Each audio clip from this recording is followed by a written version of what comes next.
Welcome. Do not forget to hit the like button and subscribe. Exclusive. Yeah, good day, my beautiful people.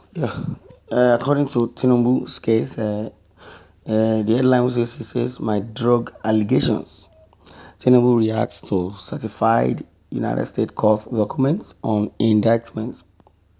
Well, according to an article written by Star Reporters, the certified United States court judgment documents surfaced online and have been making the rounds on the internet since Tuesday, showing that a United States District Court indicted the former Lagos State governor for drug dealings and money laundering.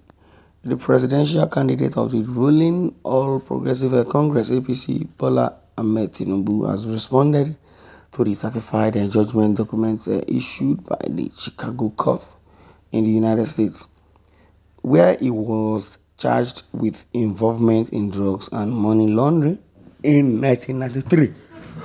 And now, the certified United States court, sentencing documents surfaced and have been circulating on the internet since Tuesday, showing that a United States district court indicted the former Lagos State governor for drug trafficking and money laundering.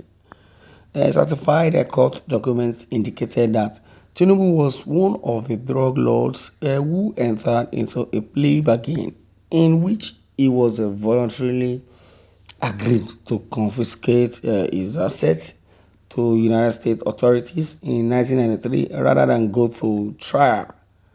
Responding to the circulation of the documents, the APC presidential campaign spokesman Bayo Onanuga described the documents in circulation on Wednesday as a campaign of slander and said they were returned to be back in business.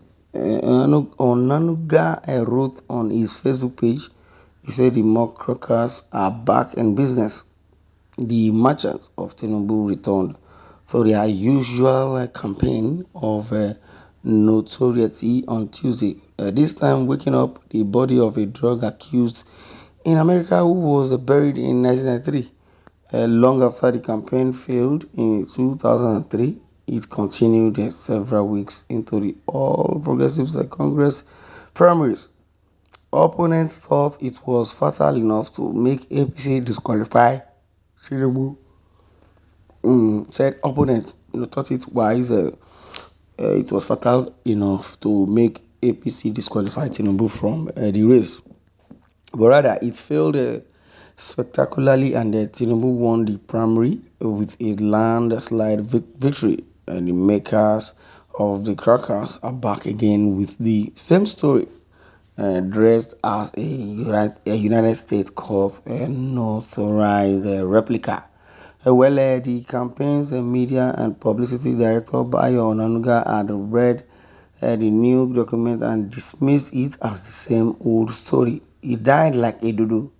Well, Onanuga told a news media on Tuesday, referencing a section in the campaign's frequently asked question handbook, one of the unconscionable and wicked lies peddled by political opponents about Bola Ahmed Tinubu was to paint him erroneously as a drug baron.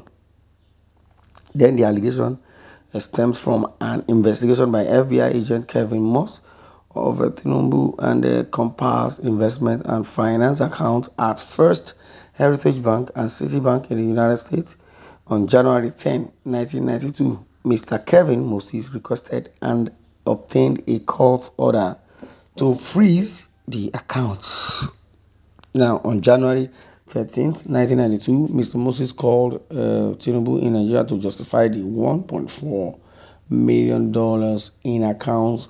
Part of the money is said to have been deposited by two Nigerians who are being investigated for drug offenses. Now, after the telephone conversation, Tinubu instructed his lawyer in the United States to file a case against the order to freeze his accounts. This continued until September 15, 1993, when an agreement was reached for an out-of-court settlement. Judge John A. Nordberg of the United States District Court for the Northern District of Illinois read the agreement reached by the two parties. Part of the funds was $460,000 was seized by the government. The FBI never accused Tinubu of any drug offense. The case did not proceed to trial. Tinubu has never been convicted, and he was never denied entry into the United States in 2003. 10 years later, when opponents of the HDP wanted to use close prosecution to disqualify Tinubu from running for a second term in Lagos, Inspector General of Police Tafa Balogun launched an investigation with the United States Consulate into the Tinubu's situation. The consulate has given Tinubu a clean bill in response to the legal affair than Michael H. Bonner.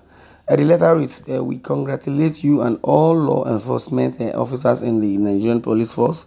Those who have received continuous assistance are greatly appreciated."